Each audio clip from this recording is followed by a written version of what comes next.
salam. Ah, Mamour. Ça va bien? Ça va, alhamdulillah. Jërëjëf taw. Ça va? Ça va yaa ngi noonu. naka liggéey bi. alhamdulilah. ñoom jàmm. waaw sant yàlla alhamdulilah. naka waajur yi. waaw sant yàlla alhamdulilah. sinon. waaw cool alhamdulilah. ça va alhamdulillah. waaw alhamdulilah. ba kii yoo. waaw non de maa ngi si kii ba léegi si jóg bi alhamdulilah. ah mu ngi dox. mu ngi dox ndànk. ah yàlla baax na yàlla baax na. yàlla baax na. mais sinon cool. effectivement maa la woowoon. waaw dëgg la kay. c'est que woo naa la sa téléphone. waay. sonné mais jëlo. waaw sama téléphone waaye dafa am fu ma defoon nag. waaw dafa am yeneen business yi ma nekkoon. téléphone bi man gaaroon ko foofu noonu. mun naa moo tax ma seet si say boy. waay. si laa gis kenn mu naan après boo amee jot bu la gisee nag mu gis. non dëgg la waaw. sinon yaa ngi si jàmm. sant yàlla alhamdulilah. alhamdulilah mais kontaanu ma de. waaw loolu. affaire bi kontaanu ma de. waaw loolu. si encore li ma la jotoon wax keroog li ma la jotoon expliqué. waaw si loolu laa la bëggoon a kii nii. mais kontaanu ma de. te affaire bi dafa war a set. non si. waaw dëgg la mais man boo gisee depuis boobu ba léegi tamit déggoo ma depuis boobu la dégg man maa ngi ci business yi c'est affaire yi dafa xaw a xat rek mais man maa ngi ci affaire bi business bi nekkul ne da nga may jox affaire fat rek ma nekk ci quoi dama ciy nekk mais gaawul noonu yaa ngi dégg gaawul lu war a gaaw noonu parce que maa ngi ci parce que dafa amoon ay quelques bagages moo bàyyoon gàlle te affaire yooyu noonu dafa bëri te su ma ko naree tamit saa jafe ay yeneen ak yeneen tamit loolu tamit day xaw a jot quoi te temps yi yaa ma gën a xam temps bi nu mu demee kon donc foog may def temb quoi. mais affaire bi dafa war a set xam nga ni ma nekkee si dëkk bi ni ñu ma xamee. te bëgguma affaire bi def benn kii quoi. xam nga bu affaire bi ratee rek muy loolu. moo tax ma jox la affaire bi. boo nga def ko nga gaaw nga kii affaire yi mu gën a set. kenn du sip xam nga. moo tax wala affaire yi na gaaw rek bu gaawee rek xam nga. di nga jot leneen man su ma jotee leneen rek di nga jot. xam nga. waaw man lu ma la bëgg wax benn affaire mooy dilu man wóolu ma quoi da may wóolu nga xam nga def ak man business damaa bëgg confiance boobu noonu tamit muy daw ba léegi mais nekkul da nga may jox benn affaire rek xam nga di ma budd xataa lay affaire yooyu noonu man fii day set parce que bu setul man tamit mooy loolu. non day set dafa war a set sax. non day set waaw bu setul yow buñ la kiyee man damay dugg boo amee problème damay am problème. te yow yaa waroon am problème man ma ñëw génnee la léegi su ma amee problème nga am problème ka ñu ciy génnee. mais temps yi da ngaa changé di lan la yow. boy comprendre ba jour goto mi yahi galle patron ko nomar patron Paul bi makko goto quoi poset makko majjino min nawi min hoccino pase ɗo bi gorko wal debbo woni sira e ko sira wiyetede boy oɗon sira wiyete armra haaldemo no boy o molna de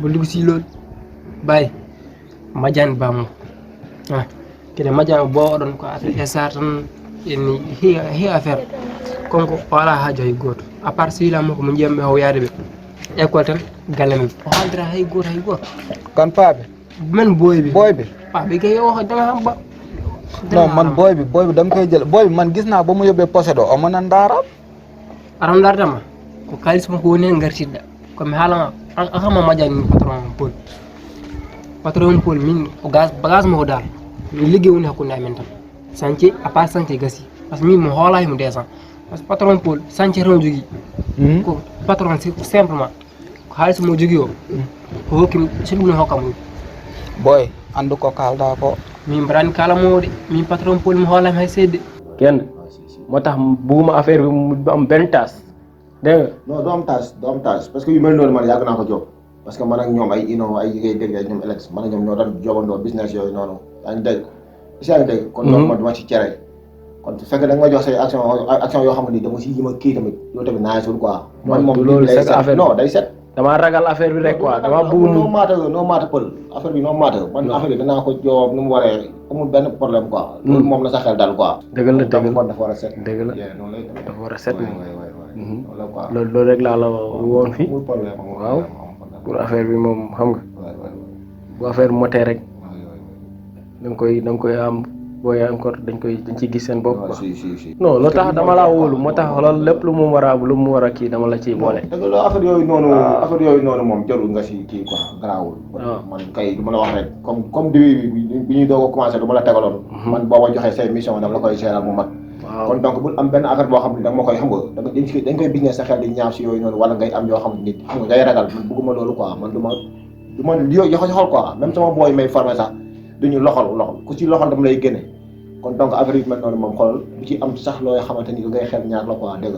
booy miin daal man dem naa fa gis naa doomam te doom ji nii man dama kaa bëgg de franchement faaw ma jël ko booy bi noonu moom booy an sa suusa min mi naataye galle o mi jeettu sariya basa waylade min kam mi witama yeeya ko mi a um probléme o min ko jogum ga boy mo oga ɓuuri ko waɗi intéressé boy ma o an aɗa jogui boy majji ana sellay ɗo jarɗo neni ay a wi aɗa jogui boy mo yawrum walla mi mala boy aɗa majji boy mo boy musoma présenté kenn gandan am nga boy aɗa ko ɗum dinɗen en jodda yo damay comprendre rek dinɗen en kidi jodda mbo mbiɗa yiiɗi ko wiiɗi kam te min mariage baɗa dal jimodere le boy noon to ɗo boy majji waɗo si ami mi halantama waɗa surprise mboɗo mami boy joni an a gagni boy joni léegi bugo man ma am boy quoi oto yirnoɗe e joni ala probléme yiya kono mi wiyatama yawani par ce que min oɗon probléme mi hakkude mi patron ke ko ligguey rek wona affaire famille mo kay mi ala joni yiya sa dañi alhamdulillah mbaɗ jungo fawdu moma présenté mbaɗa kam présenté ala probléme ɗum tan woni probléme wona boy min kay mi anda no mbaɗmi ha mi naata e galle o presque an tan mi jogui elle copain quoi an wawi wallami hen wala dem caɗele mi patron polki joni boy sa suusa gara min de toute façon mbeɗami ya galle quoi mi pofta seeɗa quoi pay heure o yoni 14 heures yoni min mbeɗami yaha galle boy o wiiɗa waɗama probléme de boy jooɗo toon tan eyyi oto wiiɗo da kadi wiyaɗa ɗam probléme itti téléphone am say a heewi probléme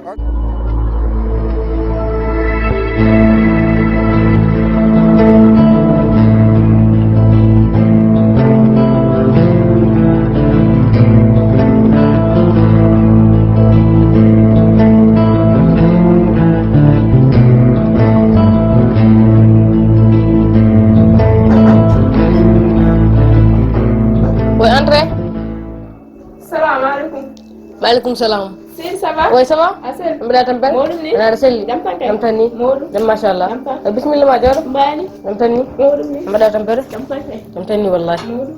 Jam tan ni. No mero? Mero moy jam. Nam se to wal. Ko deltudo. To siro wal. Sida kañum yehi école ha junorta ko mo ngarno jawdi ni wayri ide wona mo selli kam. Mo selli mo ne jam. Modou kay. Mais de grâce baga adi wadde tawani muɗo ni sa tawi homɗo ni waynano hat tawi ɗo sirani Bon kay. way bisimilla Mbani. mais an joni an mbiyema changement combiniɗo an jino ɗiyonta Ni rawbe kam dal ko ni hamem koy. anni min O ko tonde kadi. mi toñanimo non walla aɗa yonta sérieux mais est ce que hokkata numéro ma whatsapp après yimɓe kalda Mi faman nana. mi ala tattam numéro ma Mata numéro. mais an kam jiɗɗo ma pour mo gallal leer Si. Ay jimi halan dem. Gene didi. Bi wona gidi. Ay sa yidi gidi da. Ay yilo. Ha anu. Be mi no jekki dimi numéro aji. Min ko sir ngol mi gidi. Wona an. halma hoɗo wotere dans l'amour l'âge ne compte pas Mako halan dem han. As wona as min wonda dum de. Min koy adam jaarami. Wona an ka tuulen. Ay jimi halan dem non.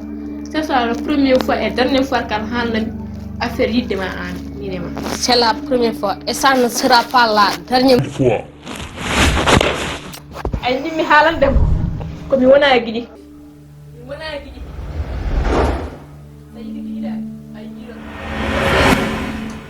Ken episode yuma ari. Ko mi gattawlo en halan dem. Anol bonne.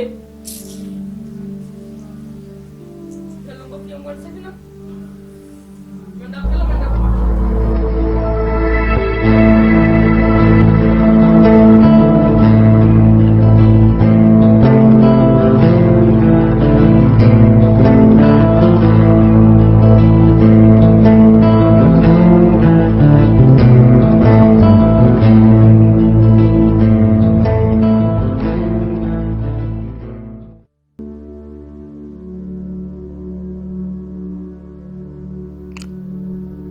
tonton Pël musuma xamee ni am na doom bu rafetee ni chet booyoo elle urul ay ni quoi actuellement ni mi waɗani sax concentration e liggam no fattan xawma nan laay def de ba am booy bi mais non dinaa ko am dinaa ñëw ji dugg ci gàlle bi jël booy bi takk ko yóbbu ko sama gàlle actuellement ni sax am na benn rakk Sidi xam naa ne booy boobu nandite la dinaa jaar ci moom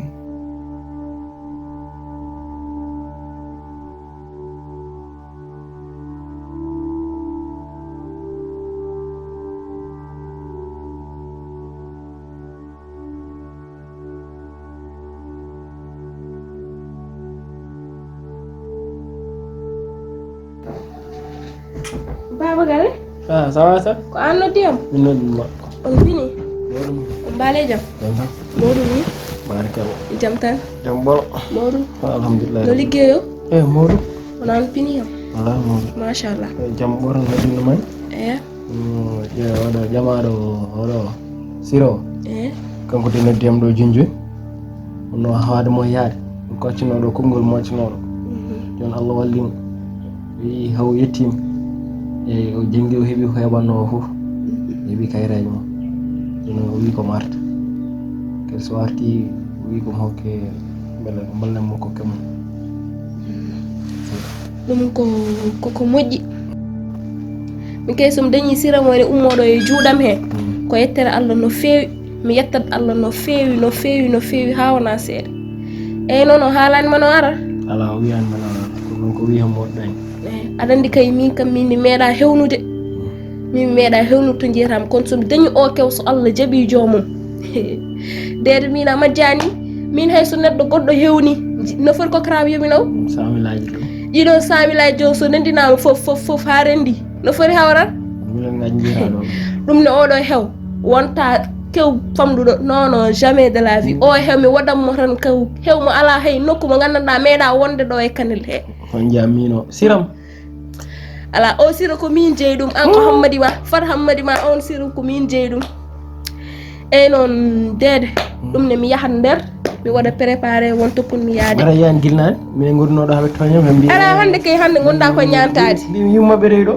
ayi hande kay ɗe ñanti dede mbimi an rewi ɗo ay fema wadde kase kadi e foriyaji ayi machallah oɗo wonno mo gaddanuɗamo e gonka ya haali goo ɗo wo omo yonu noon machallah mbaɗɗa ɗum kase kadi e foriyaji he ayi yooɗi guilnaɓe gonno koye toñ hande kay mi weltima ɗum ne minnen mi yahat mi ñanto ha mi yooɗa somi yehi tomi arti somi yehi to jahanumi mi arti mi ara mi jooɗo mi takko sarma mbeyɗo toppitadema wallahi wona hon noon ɗum ne sa no wiire kadi ji hande jimmi ko salat salade wallahi ala goto probléme ɗum ne joni noon somi yehi so faye artude mi rewat to salade o yeyete to no foti jiɗɗa jawran ko yoni ko jiɗɗa foof yo wontu jam waɗat ha yona nano garam de brique saf mi waɗi ɗon commandé guerto ɗiɗi après ƴettora ɗum inchallah so Allah jaaɓi ala probléme eyyi mi yaha nder eyyi eyyi jarama